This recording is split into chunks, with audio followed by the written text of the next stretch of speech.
Well. Xbox, Microsoft, Bethesda. I've got to thank them all, really. What am I talking about? Well, the Elder Scrolls 4 Oblivion. Some people may know this, but it's my favourite Elder Scrolls game, my favourite RPG, and probably one of my favourite games of all time. And as of yesterday, it is now backwards compatible with the Xbox One.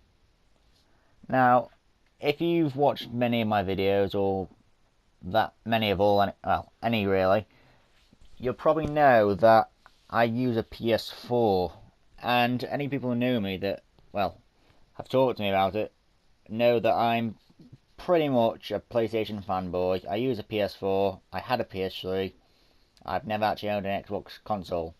And by the way, I hope you're enjoying just some general gameplay of The Witcher 3 in the background. But carrying on to the topic at hand. So, Oblivion, favourite game, comes out for backwards compatible in the Xbox One. Now, it was really a difficult choice to an extent for me because I've had this PS4 for a year now and I've loved most of the time.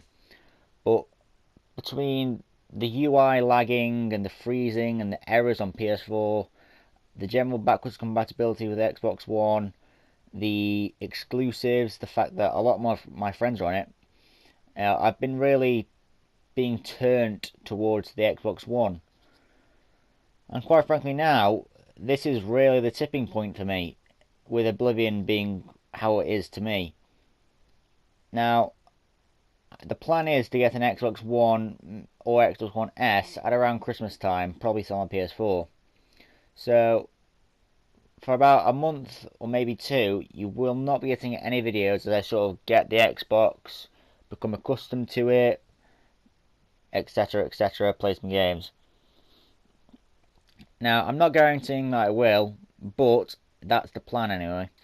Now, hopefully I do get an Xbox One, Xbox One S, and then I can start start playing Oblivion as well, and a variety of other games, and start some videos, and hopefully get a nice archive of adventures. But that is the plan, really.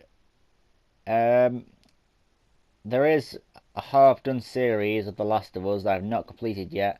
Now, I will complete that series, The Last of Us Left Behind series, before anything else, before I get the Xbox One or anything. But ultimately, my plan is to get an Xbox One / Xbox One S, and the tipping point has been Oblivion, as well as all the other backwards compatible stuff and some annoying things that annoy me about the PS4. But that's it, really. It's. I was actually not expecting this. I was hoping Oblivion would become backwards compatible for even the PS4, but apparently not. So, Nuclear-Shutdown of the PS4 will probably be a thing of the past within a month or two. It's quite sad, really, because I have got some very rare trophies, gold ones, etc. Completed Black Ops 3 and Realistic. But end of the day, it's about the experience that can be offered. And quite frankly, the Xbox One, for me, between the amount of friends on it, the exclusives, the backwards compatibility and stuff like that, provides a much better experience. And in a way, I feel bad traitoring to Sony, but they argue for the players. Yeah, backwards compatibility is pretty bare bones on the PS4. There are lag issues with the UI, freezing issues. I'm getting some error CE36293 constantly, and it's saying I need to update the system software or firmware, which it's already up to date. So I don't know what's up with that, but ultimately, while Xbox One has started off slowly, now 3 years into the console life cycle of both, Xbox are now coming back, and their initial sort of approach with backwards compatibility has now paid off. And I'm sure there are going to be a lot of other people out there going towards the Xbox for its backwards compatibility and the games that it offers backwards compatible and just general games. But that's about it, really, guys. I just felt like I had to make this video just to sort of inform about what's going to be happening in time. I have enjoyed the PS4. It looks great as a console.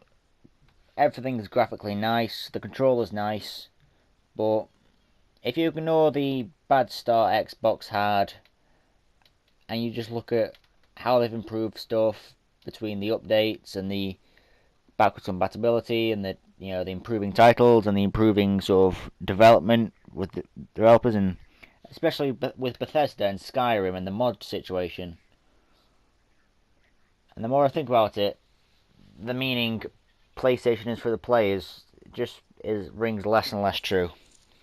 But that is that really. Planning to get an Xbox One / Xbox One S in time, mainly for Oblivion because that's been really a tipping point.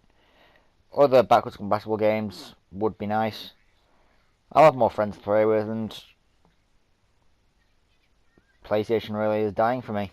So, I don't know about everyone who's watching this video, but for me personally, Xbox One is now offering me more stuff than the PS4 ever could do. And it's been like this for a while now, and sad as it is, that's the way it is now. Graphics will get better for the Xbox One. That's one sort of argument against it, because the PS4 has better graphics. But end of the day now, it really is about the games, especially in this situation for me. And that one game is Oblivion, the real tipping point. But anyway, if you have listened to my ramblings up until this point, I thank you. If you are a PlayStation owner, an Xbox owner, or a PC owner, that's fine. Just play what you want based on what you want to play and who you want to play with. Ultimately, that's what I'm doing now. So, thank you for watching, guys, and the Last of Us Left Behind video will be coming out at some point soon. So, thank you for watching. I hope you enjoy whatever console or gaming platform you use, and I hope if I do get an Xbox One S or Xbox One that Oblivion runs well and all the games run well, and that I have a good time. Thank you, guys, and goodbye.